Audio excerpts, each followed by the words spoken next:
Hello guys, panibagong putahe na naman ang ating i-share sa episode na to kung paano magluto ng chicken butterfly. Talaga naman pong tender at juicy ang ating pong chicken. Ayan, check po natin ang kanyang lasa kung ito po ay pasado. Ayan, talaga naman pong masarap. At check naman po natin ang laman kung ito po ay totoong tender and juicy. Ayan, kita naman po sa itsura pa lang, kitang-kita na po ang kanyang linamnam at lasa. At kung paano po ito ginawa, sundan lang po ninyo ang ating step. Ito na nga po, meron tayong whole chicken. Ayan, sa pagitan po ng tumbong, iwaan po natin yan para mabilis po ang pagtanggal po natin ng kanyang backbone. Ayan, kung may gunting po kayo, mas maganda pong gamitin na lang ang gunting. Kung wala naman po kutsilyo, wala pong problema. Ayan, basta matalas lang po ang kutsilyo. Ayan, malambot naman po yan sa mga backbone ng chicken. Ayan ko. Ang gamit po natin ay ordinary lang pong gunting pero kaya naman po siyang putulin. Ayan. Tanggalan lang po ng backbone kasama po ang kanyang leeg. Ayan. Then bitakin po ang kanyang gitna sa pagitan po ng pitso. Then ibubuka po natin. Ayan. Then tanggalan po ng mga baga. Ang baga po ng manok ay siya pong nagpapalansa sa mga niluluto natin. Kaya dapat pong tanggalin yan. Malansa po kasi ang baga ng manok. O nga po, ayusin lang at i-press po siya para lumapat po yan.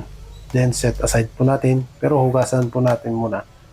Then maghahanda po tayo ng kanyang marination. Ayan po. Combination lang po yan ng bawang, paminta, rosemary leaves. Ayan. Nagsama-sama po. Ayan, 2 kutsarang asin. Ayan, halu-haluin lang po siya. Then set aside po ulit natin. Then handa naman po natin ang lemongrass. 4 pong bowl ang ating ihandang lemongrass para po sa 4 na chicken. Dahil po sa araw na ito, 4 na chicken po ang ating lulutuin. Ang ginawa natin pong marination ay para sa 4 na chicken po iyon. Ayan, bowl lang po siya ng ganyan. Then set aside po ulit natin. At ihanda naman po natin ang ating starch, ang potato at ang carrots. Ayan. Water lang po. Huwag na po niyo tanggalan ng balat, basta linisan lang po nating maigi. Ayan. Then isunod na po natin ang carrots. Ayan. Kailangan hugas din po mabuti ang ating carrots. Pero depende po sa inyo. Kung gusto niyo pong balatan, balatan po niyo. Pero kung hindi naman po, okay lang din po. Ayan. Then, ayan, triangle lang po ang ating hiwa.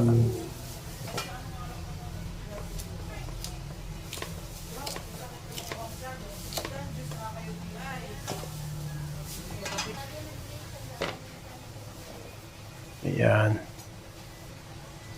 Then nagsama po natin sa isang bowl. Ang ginawa po natin kaninang marination ay bubudbud din po natin dito. Ayan. Ang salt mixture. Ayan. Then maglagay po tayo ng olive oil or regular oil. Pero mas preferred ko po ang olive oil. Then nor seasoning po to taste. Yan, hindi naman po kailangan marami lang.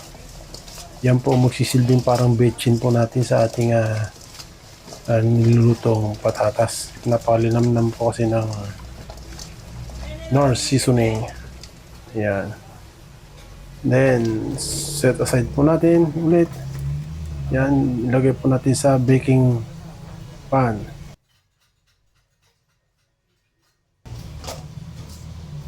Then, sunod na po natin ang chicken. Yan, lagyan po muna natin ng mustard. Then, ang ating pong salt mixture kanina na ating ginawa. Then, nor seasoning. Yan. And olive oil. Yan, masahiin lang po natin yung maigi yan. Massage lang po natin para i-absorb po ng chicken ang marination.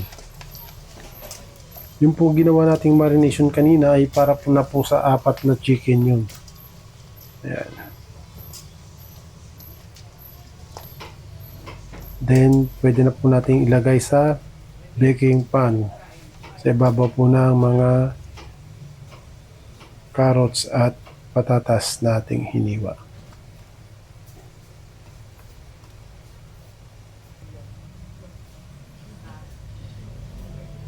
Ayan, dagdag lang po ang natitirang marination.